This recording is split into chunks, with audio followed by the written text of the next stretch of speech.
So it's developing that rapport, building leverage. So truly understanding what the person's pain points are, what their gaps are, what problem they're trying to solve, and then having a product or a service that sells it. But you have to build that leverage. So you ask all the right questions first before you ever start selling your solution.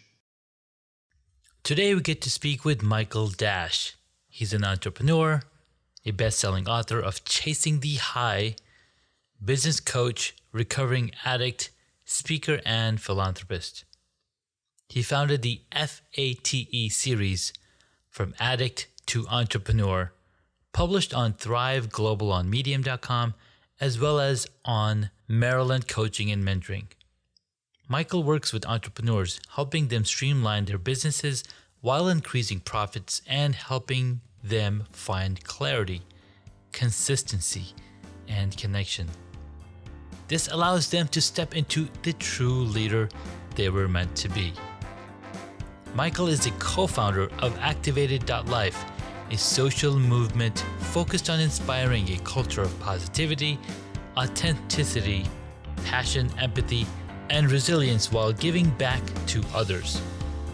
Michael is an avid volunteer, fundraiser, and mentor, and is dedicated to bringing positive change to leaders of all kinds. So let's listen to this conversation as we learn more about Michael and what got him started.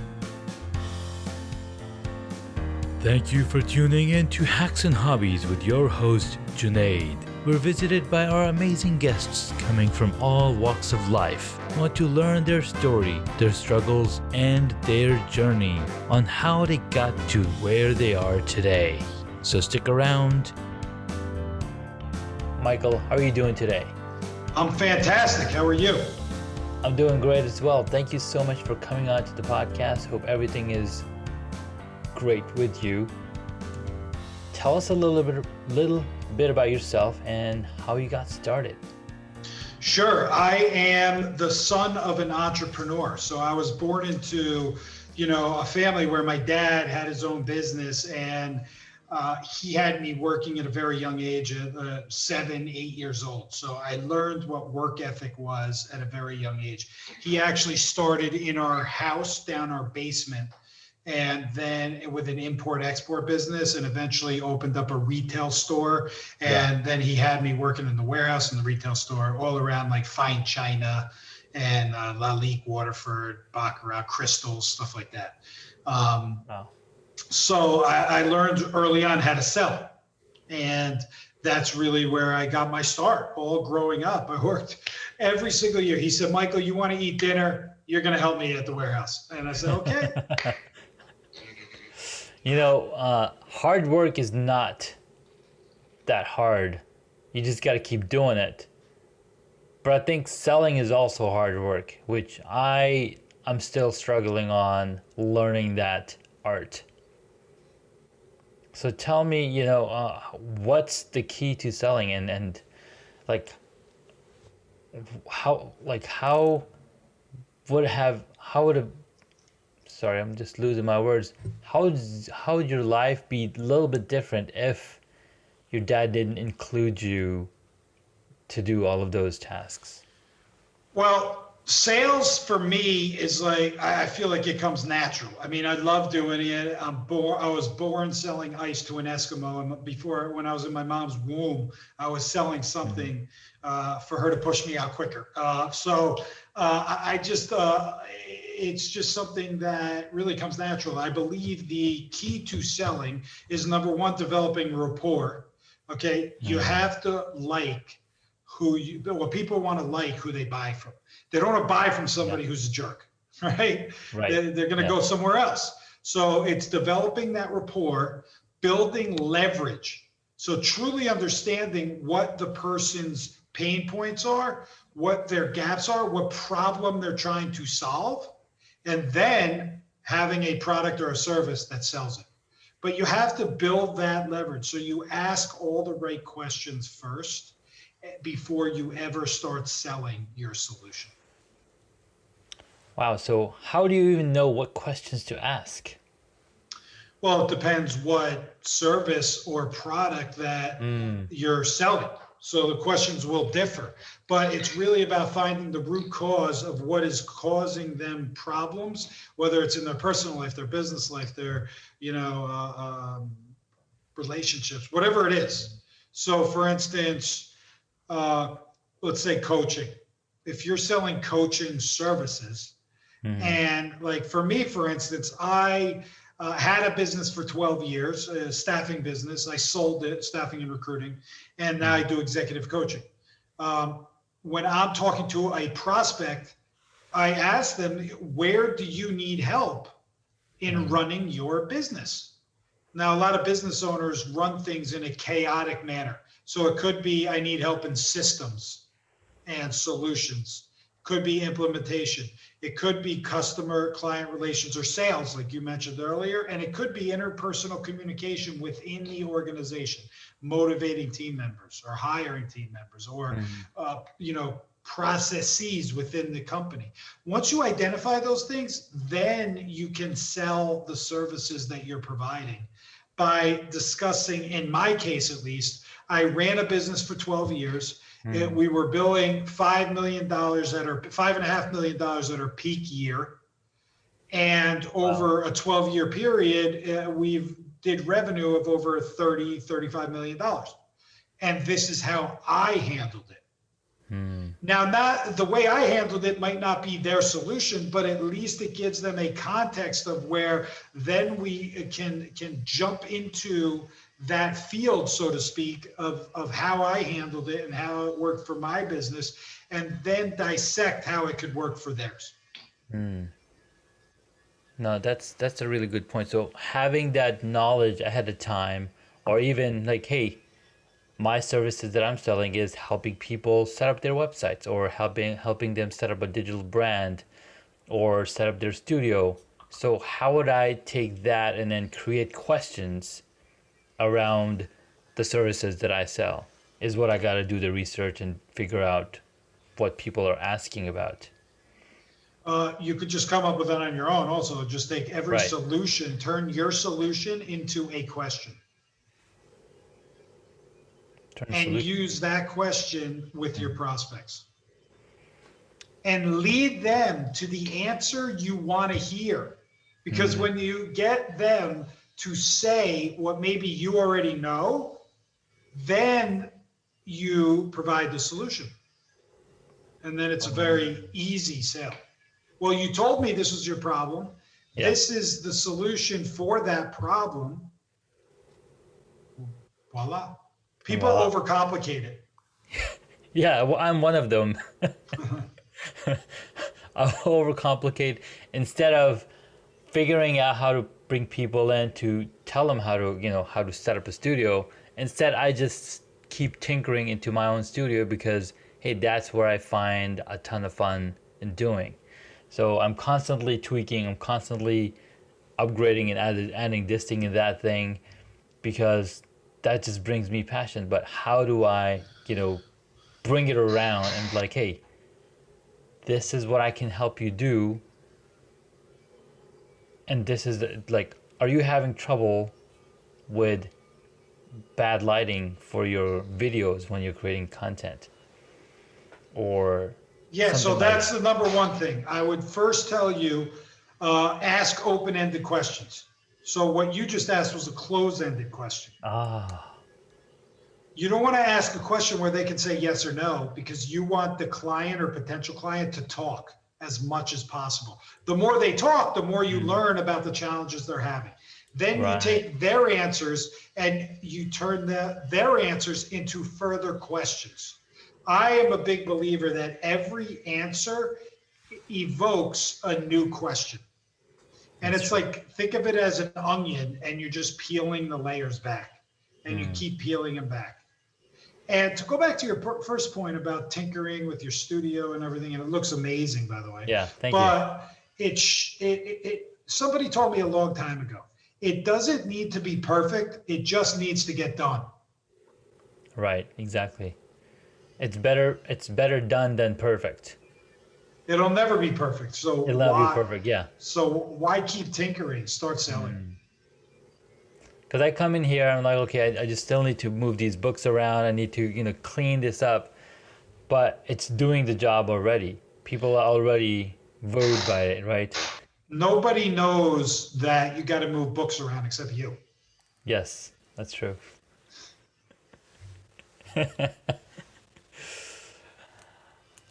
Comes from experience, right? You've been in that boat. You've done it for 12 years.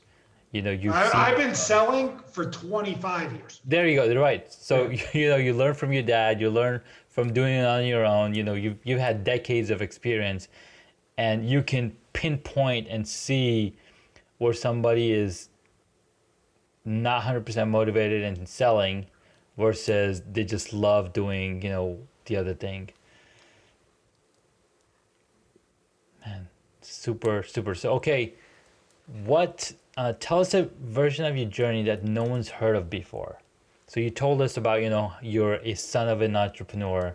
You had firsthand experience in being in the close proximity of an entrepreneur that was your dad. And so tell us a version that no one's heard of before. I'm sure you've talked about this many times. So that's an interesting question because I wrote a book and basically told everything in the book, and have subsequently talked a lot about my journey. But I do come from an addictive background.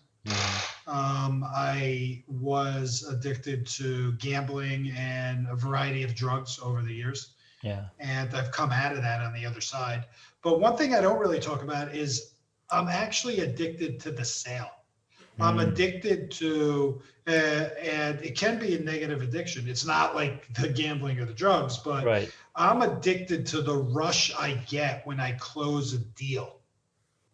It's just, I can't even describe it, but it's just my heart is beating and pumping. I'm just like, I want to chest bump somebody, you know? And I don't really talk about that a lot, but that adrenaline rush that I get from it keeps me always in sales. Even when I was the CEO of a company, I built this company. At the end of the day, that CEO, it's just some title.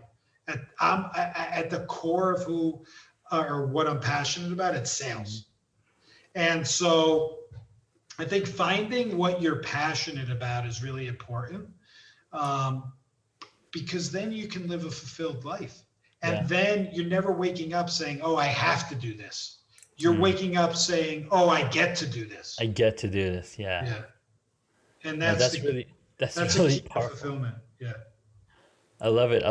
It's really powerful, and what's funny is that we are so lucky to be living in this time and this era. I mean, the whole world is going through a situation, a pandemic that it's never seen, in the past over 100 years, right? So it's a brand new experience for a ton of us, and how each one of us is handling it, it's totally different from how somebody else is handling it.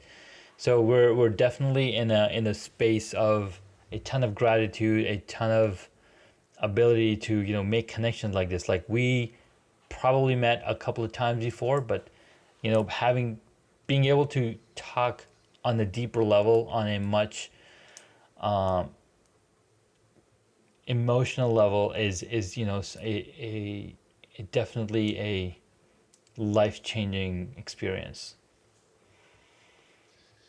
So yeah, for sure. I mean, it's all about growing, and talk about different people are handling things differently. I mean, I moved to Tulum, Mexico, and I'm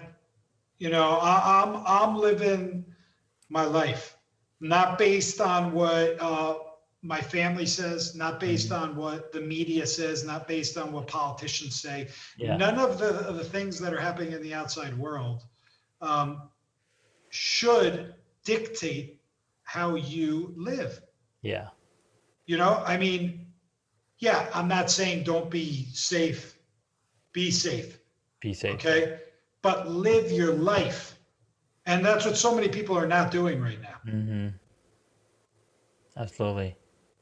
We are we're definitely struggling, and it definitely helps to know that we still have the time to go out and do what we love to do. So Michael, what keeps you motivated to the things that you're doing? So you sold your company, you mentioned about a book that you wrote. And then you also mentioned about moving out to Mexico. Is that right? Yeah. So what keeps you motivated in moving forward and creating a life that you love? I mean, that answers the question, but tell us Yeah. about a little bit about your motivation. Yeah, so I still enjoy talking about my book. It was released like a year and a couple months ago. It's called Hmm. Chasing the High. It just, if Yeah, anybody's watching on chasing the video, high. Nice. there's a picture. It's about my journey through addiction, entrepreneurship, lawsuits, all the mistakes I made, and then the how I changed my life basically. About 3.5, 4 years ago when I started studying flow and living in a state of flow. And with the whole premise being, if it's not a hell yes, it should be an F no in everything that you do. And I never lived my life previous to that. So when I sold my company, I was in a very bad place, very Mm-hmm. negative place, still dealing with some addictions, just coming out of a lawsuit that cost me $1 million that I had Wow. saved up after all those years, $1 million in legal fees, and I lost it all. But I learned valuable lessons that are priceless. And I'm glad for it. I came out a better man on the other side. And I made a promise to myself that I was going to start doing things that I hadn't done my whole life and start tapping into my creative side, Nice. my more feminine side of us, right? Because as a man growing up in this country, the way I grew up, son of an entrepreneur, it was build, build, build, success, success, success, buy Mm. things, get bigger titles, bigger houses, cars, whatever. Yeah, yeah. Not from my family necessarily, but from all the people that were around me, all my friends, all this. It was just a game. It was just a never, nothing was enough. But the funny Mm. thing is, when I had $1 million, when I had these things, I was not a happy person. And Yeah. I don't have them now, and I am way more fulfilled than I ever was then. So I made a promise to start tapping into my creative side because that's what motivates me, and I want to do more of that. And so I actually am brought have been brought in as a partner down here on a business with my neighbor who lives underneath me on the first Nice. floor. I'm on the second floor, and she has a female dress line and oil Mm. company, something which I'm clearly qualified for. Women's dresses and me, obviously, it's a no-brainer. So I'm a partner in that, helping on the financial side of things, helping with systems, helping with connections and things like that. I'm starting a podcast down here with the same person Yeah. called Tales from Toulouse. Nice. Tales from Toulouse. That's Cool. really creative and getting involved. And I just purchased land down here in Mexico, and I'm going to be building, architecting, designing, and building a wellness house for myself and all my friends to come to, which is very creative. These are Yeah. all things I've never done before. Mm-hmm. And that is what motivates me and excites me. And on top of that, it also drives that creative spirit and and will have impact on other people as well. Dude, that's really powerful and it's amazingly beautiful. Like being able to do that, go out there and create a partnership, and then creating all of these new experiences for yourself as well as the people that you love. I think that is the epitome of living the dream, right? Living your own dream essentially. Yeah, So totally. And it took me years to be able to do that. But yeah, that's to fantastic. get out So of the matrix, so to speak. you're unplugged, man. You're unplugged. So, Michael, tell us. So you have a photo up behind you as your visual background.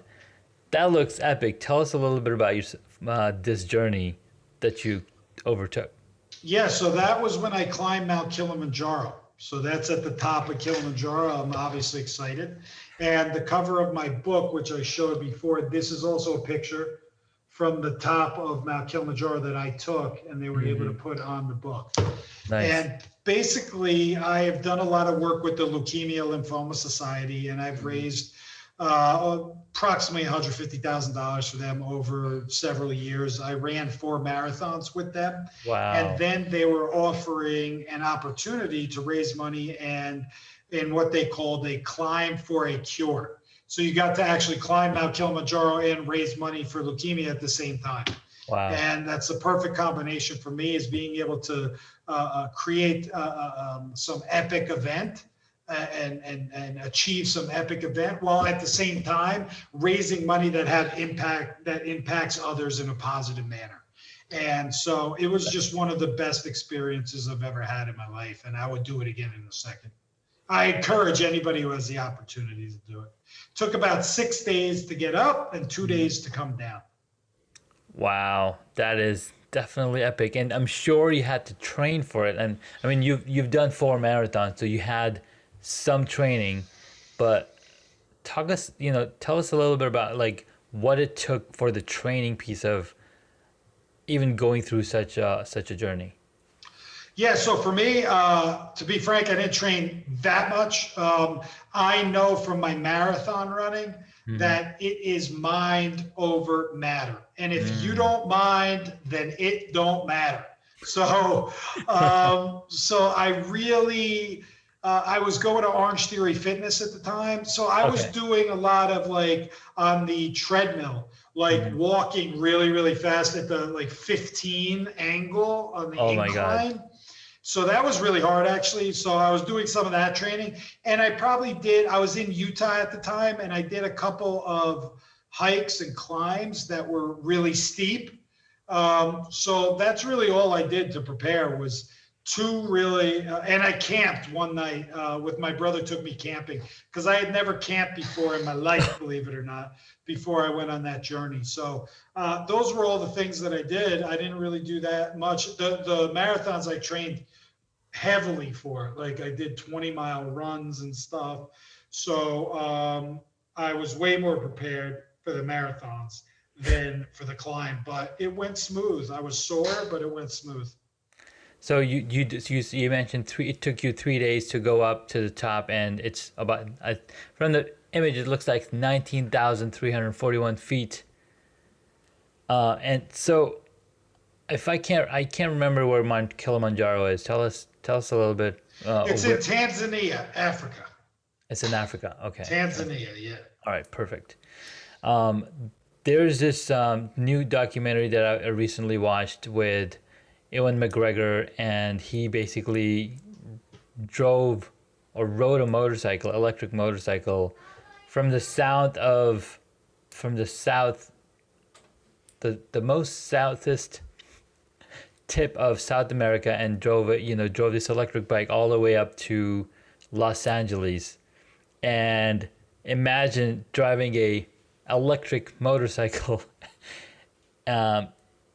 Really epic sceneries, and it almost made me into a believer, or not just a believer, but getting into motorcycle riding and whatnot. So these experiences that we essentially out of body experiences that we put ourselves into are totally out of this world. Kudos to you, man.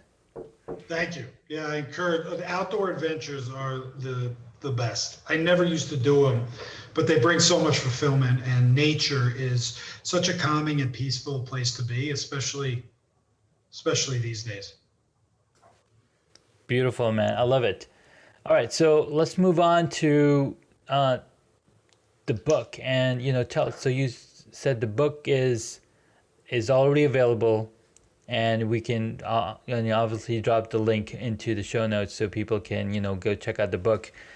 Tell us what inspired you to write the book. And I think you mentioned a little bit about you left the company, you sold the company because you were not finding the fulfillment in it. So I was running this company that was actually running me. And I had about 40 employees. I had offices in Utah, New York, and India. And I bought it from my business partner about 5.5 years in, and we were at each other's throat. We actually hated each other at the end. Wow. And within the first 6 months, she, in my mind, violated our agreement, and that triggered a lawsuit. And that lawsuit went on for 6 years. During that time, I was trying to run the business. I was shielding my employees from the lawsuit. They didn't know about it. I didn't want to tell them. Yeah. Because I didn't want them worrying about their jobs or anything. Exactly. And it was just a very combative time, and I was, using outlets, I was taking Adderall every day at work, which really put me in a bad place. Adderall is a very dangerous drug. I was smoking marijuana every night when I came home. I was drinking on the weekends and going to the bars. And at the time I owned a bar. As well as my staffing business. I had, a couple of houses I was managing, and, look, I don't want anyone to feel bad for me. These are high society problems. I created every problem in my life. I've created all of them. Yeah. And, until I admitted that, then I couldn't deal with it and manage it. And I think a lot of people it's easy for us to blame others, but we really got to own it and take the responsibility ourselves, because we create the majority of issues in our own lives. And if we create it, then we can solve it. Yes. So, I didn't want to be one of these people who was, complaining all the time and whining and bitching and moaning and blah, blah, blah, blah, blah. And so I sold the company. And, I really just wanted to start over because I was miserable. From the outside looking in, everybody thought I had everything. I got a successful company. I got a bar. I got these houses. I got, I got people around me, all this stuff. But when I was in a room full of people, I felt completely alone. And I wasn't happy and I wasn't fulfilled. It's not what I would want in my life to be. But I didn't know any better because I wasn't exposed to anything else, just like a lot of us. Yes. So I decided to do something about it, and I did. And I didn't walk away with a lot of people who sell their companies. They walk away, they're set for life. That wasn't my case. The money I got was to pay off my bills, pay off the lawsuit, pay off the loans I took out, and start fresh. And that's what I've done.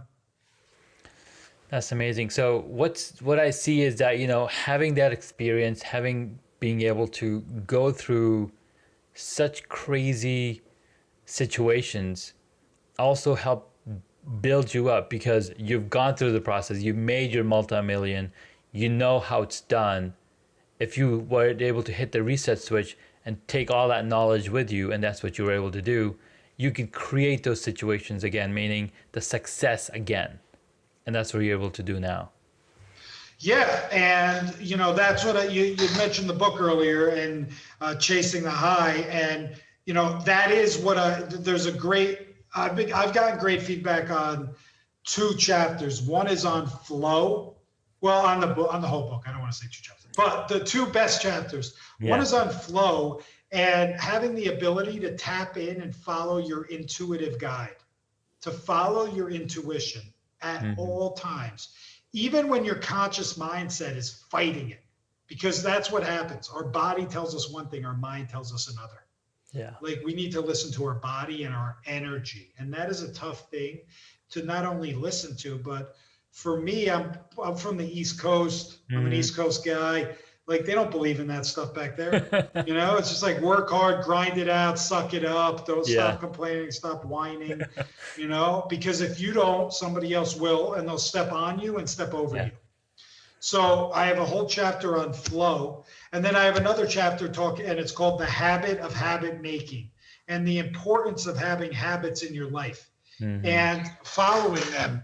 And then as you evolve as a human, your habits should evolve with you. Oh, yes, absolutely. Need to. So eliminating some of those habits that don't serve you anymore and incorporating others that do.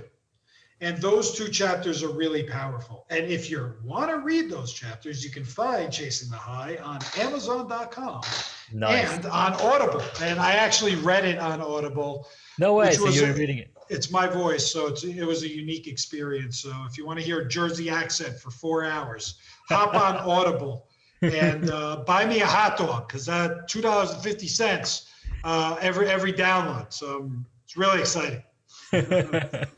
Love it. Well, we'll be sure to include the links to your book and the Audible, on the podcast show notes. And thank you so much, man. This was so much fun. Before we go, I do have some quick questions for my guests that relate to a little bit of our fun side. Sure. I love This was already not fun. All right. What is the one hobby that you wish you got into? The one hobby that I wish I got into, that's a good question. One thing that being in Mexico and near the ocean, and one thing that I really like to learn, or I will learn how to do, is sail. I want to go sailing on one of these huge sailboats that with the sail is bigger than 50 people put together. I just want to experience that, and maybe not learn how to do it, but experience it. Be on the boat while that's happening. I'm talking a huge, sailboat. I would really love to experience that. I love being out with the wind in my face, whether it's on a motorcycle, whether it's in the ocean. I love that feeling of freedom. That's what freedom is all about in my eyes. No, amen, dude. Amen. I love it. What did you want to be when you were a child? An entrepreneur. You did it. I knew what I wanted to be straight on. I never even had another thought. I followed my dad around, and I wanted to be the boss. And then I found out it's really not all that it's cracked up to be. Well said, man. Well said, Michael. All right, next up, what is your favorite movie or TV show? Goodfellas is my favorite movie. East Coast. I just loved it. Yeah. I love mafia movies. Yeah.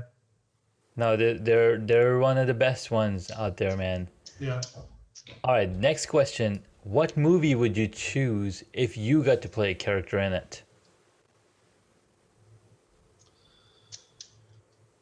The Wolf of Wall Street. Oh, man, that's a good one.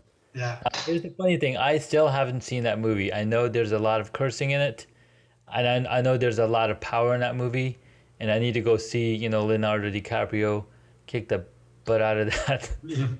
Yeah, I think you can. I don't know. There's some of these platforms now that you can eliminate the cursing, but wow, that'll be interesting to see. Yeah. Next question, and one of my favorite questions, I guess, because it defines your character as well. Who is your favorite superhero? So believe it or not, I'm not a superhero guy. Sure. I never got into it, but I'll tell you the favorite cartoon I had was Mighty Mouse. Oh man, I remember that. I loved Mighty Mouse because I like the small business person, the underdog, I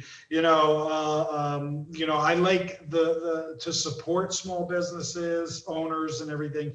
And the underdog in a fight, I like to root for, because it's an uphill battle. There's always a story to be told. And then when you overcome that, then it's like this great feat and great accomplishment. And so that's the closest I could come. No, I like it, man. Yeah. Most people are into superheroes. I just never got into it. I was actually, as a kid, I watched a lot of WWE, WWF wrestling. I saw WWF growing up as well. And I'm going to have to pull, check YouTube for some of that Mighty Mouse episodes, because it had a nice tune to it as well. And it was a pretty cool cartoon. Last question. If you were a board game, what would it be?